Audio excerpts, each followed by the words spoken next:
Welcome back to the No Shade Zone. I'm your host, Gold Chain Diva, and we're having a special edition behind the scenes for my new short film, Vicious Cycles, Malik's Redemption, coming to your screen sometime this fall. And I'm here with one of my cast members, and I'll let him introduce himself. So tell us your name and what character you played. Hello, I am Marlon Grooms, and I play Pastor Obedience. Right, all right. So you might recognize Marlon's face from the previous film. So let everyone know like what your involvement was in that first film.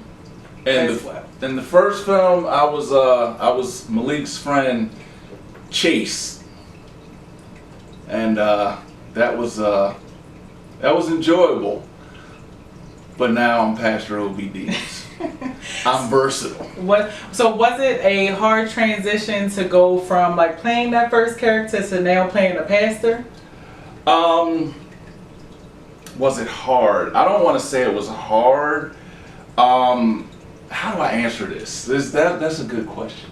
I mean, it's a really good question. It's a realistic question because, you know, we kind of like did that whole American Horror Story thing where we took some characters and put them in other places. It wasn't hard, but it was something that I had to. It was work. Mm-hmm. You know, it was. I didn't want to go into it with the same attitude of, you know, like what I had in the first one, because it was a different character. So even though there was no, you know, I wasn't in it long enough to say, okay, well, here's a backstory here. But the portrayal had to be different. So even though it's the same person playing a different character, I had to make it feel different, like a different character. I had to let the people know, you know, that I'm a different person. Yeah. You know, it's not this isn't just this guy doing a different job. It's a different person. So if you had to say, out of the two characters, which one do you think you're related to more, if one than the other? That's easy. I'm not a pastor. Even though he sounds like one. No, I'm not a pastor. I've actually, I've had people tell me that I should be a pastor. Mm-hmm. I've never taken that seriously. I've never looked at it as something that I would be interested in doing, but for whatever reason, I guess my personality, I guess the way that I tend to connect with people, a lot of people say, oh, you should be a pastor. No. So was it weird for you to play a pastor? Like, was it like, because you know, you just said like a lot about having to like channel that new energy of this role. So was it hard for you to kind of bring that pastor energy to the screen? It wasn't, it didn't feel hard for me because of the fact that in my lifetime, I've dealt with a lot of pastors closely. As a kid, my friend, one of my best friends, his mother had a church in her basement. So the pastor of that church, I dealt with personally. My wife's cousin is a pastor, so we went to his church, and because he's family, I dealt with him personally. So you had a lot of, you know, like, it's like I had an understanding. So that's why it came across real natural on the screen. Because a lot of people that saw it already said that you really did a really good job, and like you brought it out. Like, I mean, and obviously like you delivered. Like, for me being the writer of the script, and me seeing it, because I know you didn't see it yet, and I'm so sorry that you didn't see it yet. But for me being the writer of it, just seeing how you portrayed the message, like you really brought it through. Well, I do want to say this. It was hard. I do remember you playing around with voices. Yes, it was hard for me because there was so many. Because you didn't want it to be where I wanted to go. I wanted to throw the comedy at. I was like, but I'm like, it's supposed to be funny, but it's not supposed to be. I'm not making fun. It's not a mockery. Right. So I wanted it to be something that you could look at and take it lightly to a certain extent as far as my portrayal, but I wanted the message to come across serious, so I didn't want to mock it, but I still wanted the laugh to be there. Agreeable. Because if they didn't catch it, you know, your name alone is just a play on words. Yeah. Obedience. Yes. So, you know, obedience. So a lot of what your message is about is just being obedient to God and stuff like that. So I get it was definitely a fine line between, you know, making it comedic but not making it blasphemous. And I do remember you playing around with voices and you were very worried about that. But from what I saw, it came through well. And what like so out of your scene and your monologue that you had, your sermon, I should say. Does any line jump out at you as being like your favorite line that you had to push across? Because I know what mine is. Mine is just mind your business. Yes. Look, Pastor used to be all in the mix, and y'all can see what we talking about when y'all see the film. That I think, not the mind your business part, but me talking about how I was all in that, saying that, I felt that. Mm-hmm. I felt when I said it, I was like, yeah, for those that don't know, like, I'm married. I've been married for 25 years. So, prior to that, I was a completely different dude. Because he was all in the mix. I was all in the mix. So, that hit, I was like, yeah, this is, and it was a big deal for me. That line, that I can say that was my favorite line, because it was like there was so much truth in that. So you spoke a lot about wanting to like make sure that the message came through, and you know, doing your back study and having those access to those resources to make the character, you know, what it was. Right. But a lot of people, I guess, we should probably hit on is just saying like that the film in general has a broader message with generational curses and cycles and things like that. So what was one of the reasons for you, and why was it so important for you to be a part of this project in general? This is gonna come off kind of cheesy. You. Okay. Well, that's a good enough answer. You. My initial reasoning for getting involved was you. I met you.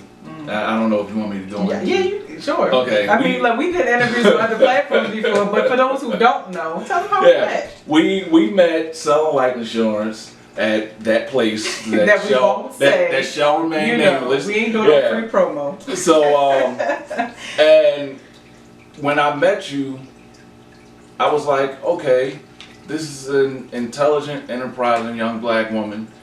And tell the people what you used to call me. And I don't even know if you remember that you used to call me this. You used to call me a Bible thumper. That's what she used to call me. He used to call me that. Wait, you earned that. Well, I'll wear it, but it was just funny because I've never been called that before. Really? But you used to call me that all the time, yes. She just threw me under the bus. I'm sorry.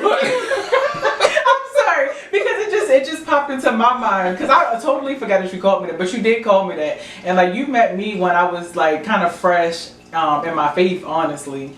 Because like, I was like, I guess they would call them like baby Christians or something like that. Okay. But I was so like on the edge of like not wanting to do anything wrong, and you know. But go ahead. It showed.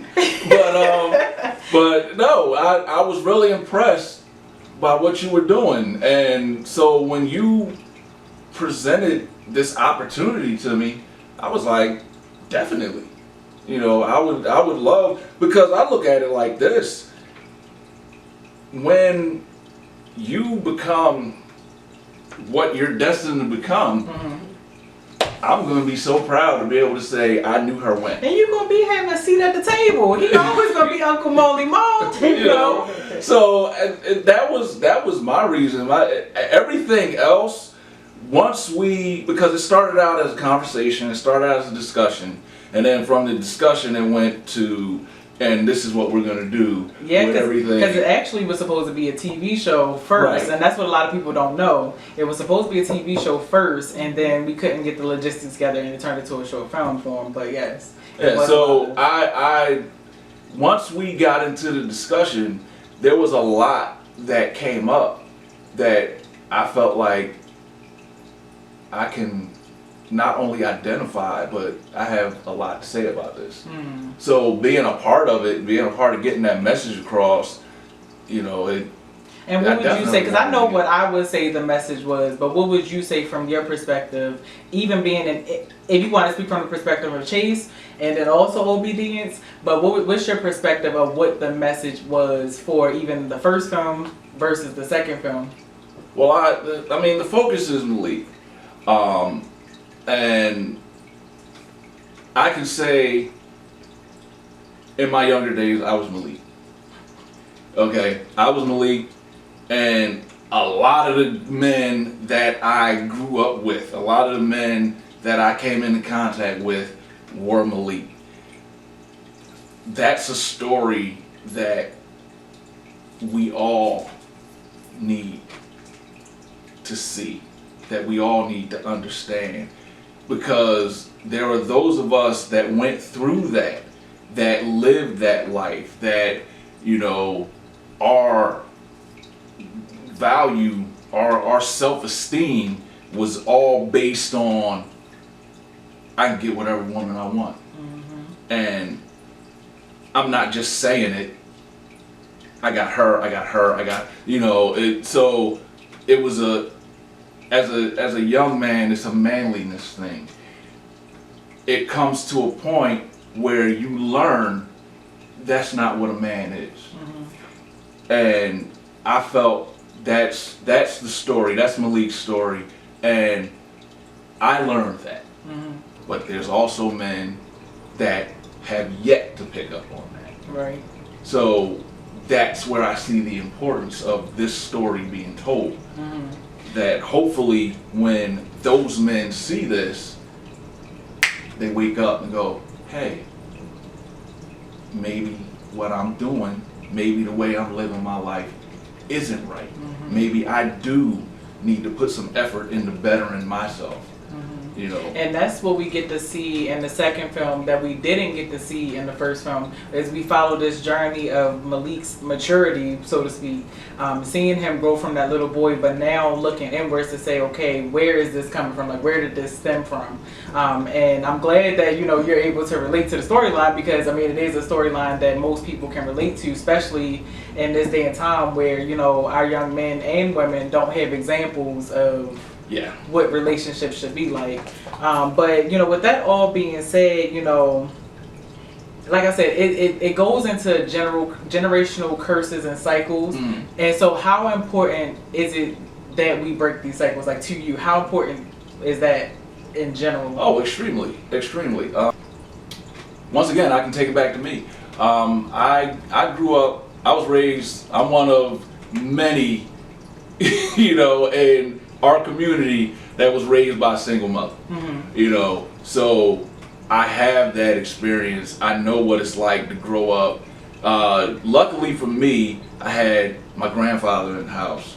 I had my example of a relationship was my grandmother and my grandfather, because I lived in their house. Right. My uncles were around, so, you know, I knew, or I had an idea of what to do from them. However, once again, like I said before, people that I knew that weren't doing the right thing. My uncles were young. You know, my mom had me, she was 18. And my mom is the oldest. So my uncles all younger than her. Mm-hmm. So I got to see them when they were messing up. Mm-hmm. And I got to see them when they cleaned up. Mm-hmm. I got to see my grandfather, you know, as an example of this is what a husband does. Mm-hmm. You know. But that was old school, because my grandfather was from the generation where the husband worked and the wife stayed home and took care of the house. What I did was I said, okay, this is what you did, and this is the negative thing that came out of that. I want to try to avoid that. Mm-hmm. So that's where generational curses come in, because a lot of people fall into these traps because it's what the people around them do, and they just look at it as this is what to do. They don't learn from the mistakes of others. But people should then do is reflect on themselves. Absolutely. And I'm say, glad that how does this apply to me? Yeah, and I'm glad that you kind of like broke down that line between genders as well, because, you know, by you being a man, you can speak from the male perspective, but ultimately this message is for everybody. Even though Marlon said, you know, he can relate to the storyline of this film a lot, I mean, I think it's worth noting and saying that a lot of the script was things that I've experienced in my own life. Mm-hmm. And so, you know, even though, you know, we get to see the dog Malik, I mean, I guess you could say I was a dog in my you know, heyday too. So it goes to show you that women can portray these traits as well as men can. Right. And these generational curses definitely have no gender. Right. You know what's so funny? That's, I think, one of my biggest struggles with writing this script was writing it from a male perspective, because I'm not a man. So I know how I process my feelings and my emotions through my journey and through my cycle, but it really was very hard and very important for me to tap into the men around me to see how they process the things that they went through. Because like you said, like, even though, you know, it's a fine line between genders, I can't tell the story from a woman perspective if the male character is, you know, right. He's the lead character. Right. It would have been really weird to have Malik doing what he's doing and get ridiculously emotional about it. I agree. And you said, what, 15 years of marriage? Golly, I was 10 years old. So why do you have to go out of your way to make me sound old? I get this a lot. No, literally, no, but that's a good thing. Even though I'm very shocked, but 25 years is a long time. So that goes to show you that the proof is in the pudding. Like, you know, you took the time to break down your own generational curse and cycle, and you're now thriving with a beautiful family. So it goes to show you have to have intentionality about, you know, breaking down these curses and like following a new path that you never, you know. Yeah, and on that note, I want to say this. Do not believe in the fairy tale of marriage. There's a lot of people that go into marriage with the idea that, okay, I'm gonna meet a person and we're gonna get married and we're gonna live together, and because we love each other, everything is just gonna be okay. No. Yeah. No. Because reality is you're bringing two different people together. Exactly. So it's going to take some molding and meshing. So, exactly. Yeah. And it's not like a friendship where you have a good friend and you love your friend loves you, but your friend lives here, you live here. No, y'all occupy the same space every day, pretty much all day. Any annoying thing that you do, that person has to deal with, and vice versa. So it's work. It's work. There's work. There's compromise. There's gonna be times where you just don't want to deal with each other, and you just have to get through that. Those are not the times to go, I'm sick of you, and walk away. And that's my problem. I'm sorry. I'm be honest. I'm not married yet, y'all, but I am in my waiting season and I'm preparing myself. But that is one of the things that I'm working on while I'm waiting, is that urge to, because I fight or flight. Like I flight. Like, you know, they say fight or flight. Right. I'm one of those people that if it's hard, I avoid it. I run away from it real quick. So that's one of the things that I'm working on now, is just like addressing those concerns as it pertains to other places in my life. So maybe it's not romantically, but I'm finding that other relationships in my life, I can start working on that. Those hard conversations that I wouldn't normally have, now I'm forcing myself to have those conversations with people. And sometimes you just gotta go, you know what? Not right now, but let's come back to this. And that's another hard lesson. You know, That's another hard lesson. That's another lesson that I had to learn. Because I'm one of those people, no, you're going to talk to me right now. Mm-hmm. Like, if it's on me, it's on me. But no, and that was one of the downfalls of my last relationship, is because I pressed the issue. He would always be like, so calm, why are you yelling at me? And I'm just like, I'm not yelling. But I'm like, but we're going to talk about it. And he's like, no, not right now. I never understood that the importance of we don't have to talk about it in that moment. Calm down for a second, think rationally about it for a second, and then come back to it, and y'all can like kind of both converse about what was actually going on. Because a lot of the times it's because you don't see eye to eye on what the situation is. Not that y'all not speaking the same language. It's just that you're seeing it from one perspective and they're seeing it from one perspective, and y'all missing each other's perspective about it. Yep. Yeah. Yep. Been there, done that. It's very hard to be in a marriage and learn your spouse at the same time that you're learning you. So, yep. You know, that's a tall order. That's a lot. Well, on that note, we're going to stop right there because I think that's a high note. And now we're going to bring on one of our other cast members that featured on our first Vicious Cycles film, and just ask a few more fun questions and let you get to know, the ins and outs of this process. So now we're going to bring on our actress that formerly acted as Whitney, the side chick. So we now have with us our famous actress from the first film, Whitney. And take a moment to introduce yourself and let the people know who you are. My name is Shatea. I am the original Whitney from the first movie. And later on you'll see I got Viv'd out, but it's okay. Oh goodness. So I think it's important for us to start with some of your favorite moments from the first film. What were some of your favorite moments from that first film? Like your most memorable? I want to say my most memorable, I think part from the film would have been the dinner scene on top of your roof, because literally you came, like you put it all together, and I wasn't seeing the vision at first, and then when you did it, I'm like, oh my gosh, like we're really having dinner on top of this roof and you can't tell. Right. It looks like we were on the rooftop, bar/restaurant. So I thought that was really, really cool that you used what you had around you to make that come to life. So. Yeah, because a lot of people don't know that first film, like a lot of people say low budget film, but that first film was a no budget film. And we made things work, tremendously. Like we were out there with paper towels, rolling them up, making it look like a whole thing. Yes. And, yeah, so it definitely was a production. We had to figure it out. But one of the questions that I want to ask you all that I think would be fun is, so you played Whitney, and then you also played Chase in the first film, and then Pastor Obedience in the second film.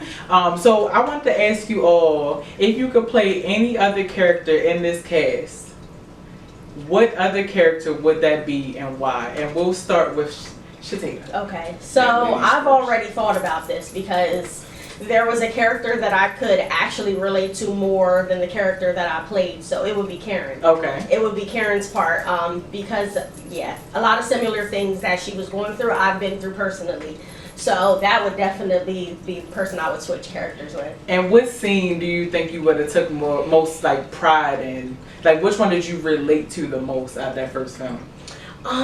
Definitely the bedroom scene when he came in at night and he went to the bathroom and she seen that he got a text message, and she leans over and she looks through it. Like, I got mad at myself for seeing my own picture on that phone with being the side chick. I was like, ooh, I was mad. I was like, oh no. Like, so. And a lot of people don't know that Shatea's first time seeing herself on that phone was the first time that she saw the film. Like, she didn't even know that we had used her picture. No. And so it was a complete shock to her. Like, she was like, hold up, y'all got my picture? Like, it was a whole situation, but we had to make it realistic. So that definitely is a realistic moment that a lot of women go through, because we in this age where, what's your password? So we know that. But how about that? But Marla, what scene or character, could you see yourself playing if you didn't play the characters that you play? Malik. Okay. I could have definitely played Malik. Like I said, I lived it. I didn't live it to the extent of cell phones and checking text messages, because I'm old. So he said that. I did not say that. Okay. So when I was doing technology, I didn't have to worry about technology, but I did have my time where I was, I got this girl, and then I'm messing with this one. And so I could have played that. I could have played that. Like I would have enjoyed playing that, but I did enjoy doing what I did. So I'll follow that question up with, who do you all think is most like that character that they played in the film? I should not have laughed like that. I know what you're gonna say. I know exactly what you're gonna say, but I'm gonna let you say it. Okay, so I'll go first.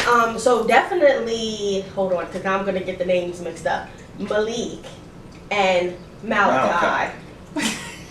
No shade. So that's the original Malik, because you will see that in this new Malik's Redemption, we did have to replace our lead character Malik with a new actor. So she's speaking of the person who played the first Malik. Yeah, no shade. Yeah. No shade, but I agree. And what would you say? The same thing? Well, if the shoe fits, wear I'm sorry. But it's just like she said, no shade. But because I saw some things. This is what I will say, because I know we skating on thin ice with this conversation. But what I will say is I think it's so easy for us to say that he was most like his character, because I think a lot of the times he was playing himself in those roles. And I think that's why we saw him so much as that character. Because he just showed up with his own, essence and vibe, like he typically is. So like we all said, no shade, he just brought what he had to that role. Because we don't want to, I mean, I'll say this. I'll say this to prove that it's not a shade thing. Looking at him now, realistically, he made that turn, because I met him at the beginning of this, and seeing where he is now is totally different. If you would have asked me then, where is he gonna be 4 or 5 years later, I wouldn't have said he's gonna be where he is. Right.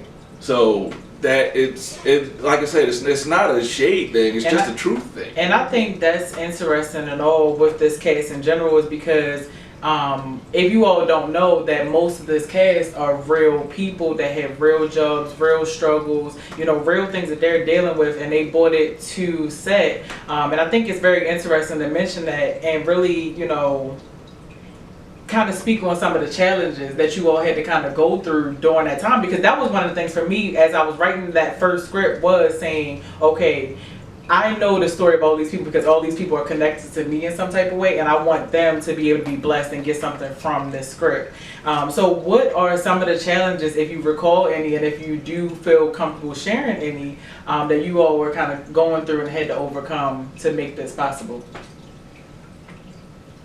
I'll let you go first. I would definitely say, it was a very challenging time for myself when we first did the first film, just from living with my parents, and people can relate to that. When you're in your early 20s, I want to say we were in our early 20s, and we're 30, man. And we're that's crazy to think that was like 10 years ago almost. Exactly. Like, wow. Now we're in our 30s, but you see things differently in your early 20s. So a lot of the things that I was stressing about, and living with my parents and trying to be independent at the same time and find my flow in life, it was just it was a really, really big commitment, and I would definitely say I did it because for you, I wanted to support you. I seen your vision from the table talk to you coming up with the movie, and that would be my biggest challenge, was just living with my parents and trying to figure out life in general. So nothing. Oh, I got something. I'm a little in shock because early 20s. But we were though. That's the crazy thing. We really were. I know. I mean, because I had to grow through this. Well, you know what? While you're fast forwarding on that thought, I'll share because I had to go. Like, even as the person who wrote the script, directed it, produced it, all those good things, I was actually growing through both of these scripts. the first vicious cycle started from, you know, my hurt, my pain, my traumas. And so now when we revisited the second script where we are now with Malik's redemption, a lot of his redemption is my redemption story. Okay. So it's important to say that because, you know, I was in my own cycle. I'll let you all, you know, leave that to imagination what cycle I was trying to figure out. But that was one of the biggest things for me is just like redeeming myself. Because like I said, as much as you all may not realize it, me being a female, a lot of myself was in Malik's character. So even though they say like Malik was like his character, I mean, we were like identical because that was who I was at that time. So, you know, it's just a growing process. We all grew as we were filming this, and we were all touched in some type of way as we were bringing it to life. Okay, so that's interesting. Early 20s. Anyway, so, my struggle at that time was just life. Unbeknownst to, matter of fact, I don't even think I've ever told you this. When we started working at that place where we met, that devilish place, I had just lost my house. I was living, me, my wife, and my 4 kids were all living with my mother-in-law. And I just wanted to get myself together. I was working on me and making sure that I was in the position that I needed to be to support my wife, support my kids. And then my wife got diagnosed with MS around that time. So that was what all I was dealing with when we got started with this, which I think I used to fuel me. Basically at that point it was, I'm gonna succeed at something. You know, I'm gonna do right somewhere. And if it's anything, it's this. Yeah. You know, I'm gonna put my all into this. It was kind of an escape. You know, while I was chased, I wasn't marked. Yeah, I feel like a couple of people on the cast I recall saying that it was kind of like an escape from real life. And I feel like you, yeah, I feel like you had said that to me before too. So as you can see, you know, the film definitely impacted all of us in some type of way. Like it's more than just a film, it's real life.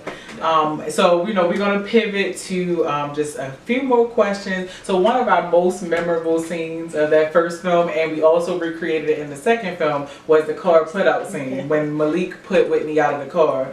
So what kind of thoughts were kind of going through your mind as that scene played out? And like, just tell the people, like, how made you feel like playing that scene? Okay, well, without saying everything, but saying a little bit, I can definitely relate to that scene because it happened to me in real life. Wow.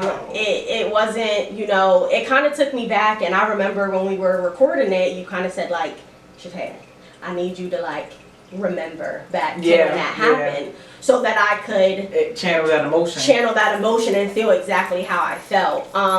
So with that being said, it was, I don't know, it kind of gave me growth a little bit, like just to think about what happened back then, and it kind of helped me like heal almost in a way. And I did have fun with that part. It was fun doing it because nobody knew you were in the back seat. Yeah. But